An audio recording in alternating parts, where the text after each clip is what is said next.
The most terrifying fact about the universe is not that it is hostile, but that it is indifferent. Stanley Kubrick, yeah, well, we're not indifferent back. Petty Officer Marcus Chun. USSC, inexorable, 21,871. The weight of silence is 77. Station log galactic standard date. 4.881, 209 filed by Senior Xeno Diplomat. The Sovan of the Concordance Observer Corps. Subject, First Contact Protocol Activation, Unregistered Species. Designation Pendingi have filed thousands of first contact reports in my career. I was present when the duel made their fumbling entrance into the galactic community by accidentally broadcasting their entire entertainment archive at FTL.com. Frequencies, their drama serials remain popular in 17 systems. The one about the feuding hatchery clans is considered a classic. I documented the Morvathi emergence with clinical precision. I have even written the report on the Silari, who achieved first contact by blowing up their own moon as a power demonstration, then seemed genuinely confused that no one found this charming. I thought I had seen everything. Then the humans arrive, and I realized I had seen nothing at all. Let me be precise about this, because precision matters in my line of work. The humans did not arrive in the way species arrive, with cautious probe arrays, preliminary radio wave acknowledgments, carefully composed mathematical greetings.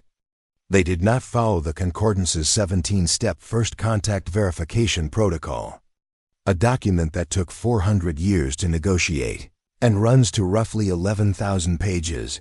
They arrived by crashing, specifically a human vessel designated the USSC, inexorable, a name I have since learned is entirely typical of their naming conventions, emerged from a destabilized fold jump inside our outer monitoring perimeter at approximately 0.3 relative velocity, trailing a plasma wake the color of a dying star, and broadcasting on every frequency simultaneously in a language our translation matrices had never encountered. The automatic defense grid powered up. 3 Concordance warships scrambled. I was roused from my rest cycle by alarms I had not heard since the duel incident, and even then, the duel had at least been on the outside of our perimeter. The human vessel was tumbling, rotating on its long axis at a rate that should have been turning everyone inside into paste against the walls. Our sensors reported catastrophic structural damage. A full third of the ship's mass was simply gone, sheared away, the wound still glowing at the edges. Life signs were scattered and intermittent. Power readings were fluctuating wildly. "They're dying," said my junior attach, Priel, coming to stand beside me at the observation window. Her sensory tendrils were curled tight with distress. "Should we authorize emergency extraction?" I studied the tumbling vessel. It was still decelerating.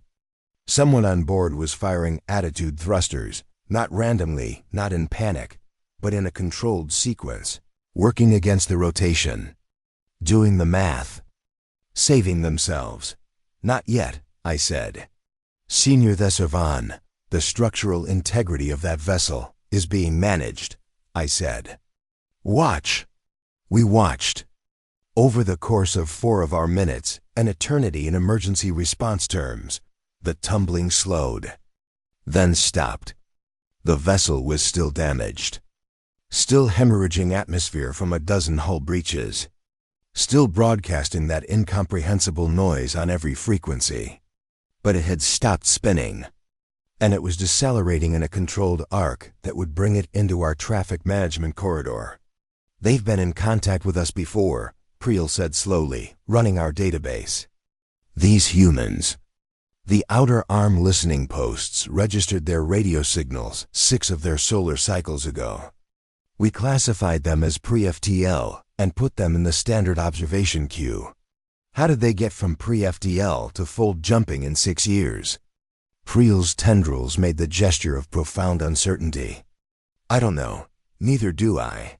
I watched the battered vessel limp into our corridor. "That's what worries me. 2. Endurance PRSO and AL Log Petty Officer, First Class Marcus Chen, USSC, Inexorable. Currently aboard Zarath 7 Station. Concordant Space Day 4 of Contact Mom. If you're reading this, I'm alive. Bit singed around the edges, but alive. I know you said the Space Corps was dangerous, and you were right. You're always right. But I need you to know that what happened to the Inexorable was not my fault. It was Kowalski's fault. Kowalski and the full drive prototype, and the fact that nobody told us there would be an alien space station right where we came out, but we're alive.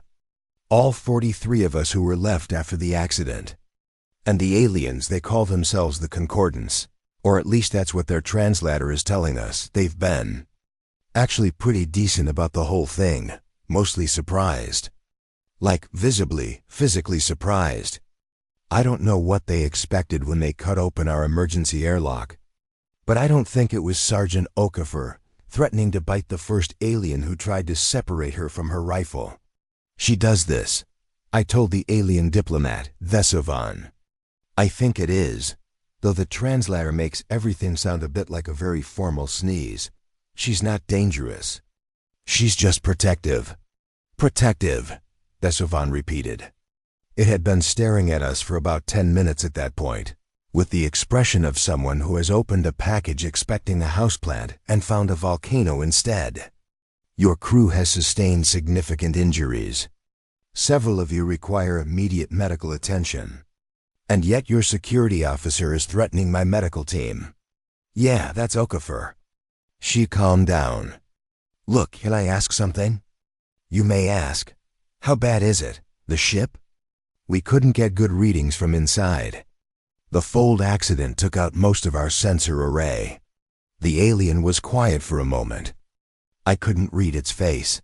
It had 4 eyes arranged in a vertical row, and a mouth that was more of a flexible sphincter than a set of lips. And its skin was the blue-gray of deep ocean water. But something in how it held itself told me the news wasn't good. Your vessel lost approximately 34% of its mass in the fold accident, Vesovan said. The aft engineering section, half the primary habitat ring, and what we believe to be your primary fold drive unit are gone, not destroyed. They did not emerge from the fold with the rest of your vessel. We do not know where they are. 34%. I thought about the people who'd been in the aft section. I thought about Rodriguez, who'd been on full drive watch, and Yamamura, who'd been in the engineering bay, and the 12 other crew members who had been in that 34%. Okay, I said. I heard my own voice being very steady, and I was kind of impressed with myself. Okay, can we contact Earth? We are attempting to locate your system of origin in our charts. Your radio transmissions were logged 6 of your solar cycles ago, which gives us a general direction. But the precise coordinates, I can give you the precise coordinates, I said. Vesovan went very still. You know your stellar coordinates in galactic reference frame? It's standard navigation training. I pulled up my wrist display. I was glad the suit computer had survived. Sol system, here. I pushed the coordinates across. The alien diplomat stared at the numbers on my display for a long moment. Your people, it said finally, did this intentionally. You built a full drive, a prototype, your crew manifest says, with only radio wave astronomy as your galactic map. You jumped blind. We had theoretical models. You jumped blind, Vesovan repeated. It sounded like it was still processing this. Into a part of space you had no direct sensor data on. In a prototype vessel. Without coordinating with any other galactic civilization. Well, I said. We didn't know there were any other galactic civilizations until about 6 months ago when the Outer Arm probe sent back the station images. And then there was kind of a debate about whether to send an official first contact mission or just, just come. Sergeant Okafor is from Lagos, I said. She says that if you wait for everything to be official and prepared, you'll die waiting. There was a very long silence. 43 survivors, Vesovan said. Out of how many? 61. We knew it was a risk. Everyone on board volunteered. 3-time volunteers. They asked us twice to make sure. I looked down at my hands. They were steady. I needed them to be steady. The people who didn't make it knew the risks too. And yet you came. Yes, why? I thought about it. About Rodriguez and Yamamura and the others.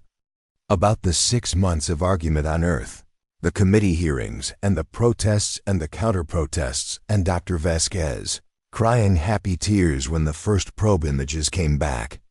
About the feeling on launch day, the specific flavor of terrified and alive that I had never felt before and never wanted to stop feeling. Because the universe is out here, I said.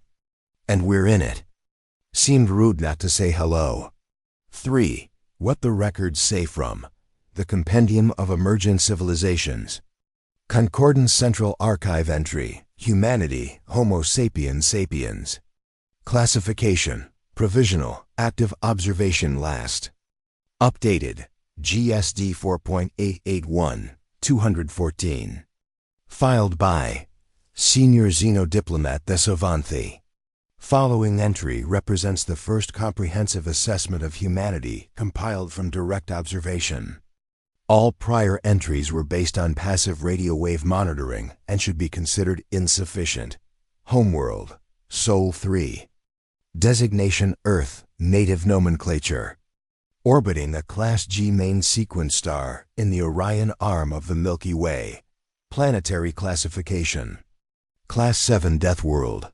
For context, the concordance is planetary. Classification system runs from Class 1, benign biosphere. Minimal atmospheric hazard, broadly hospitable to sapient life, to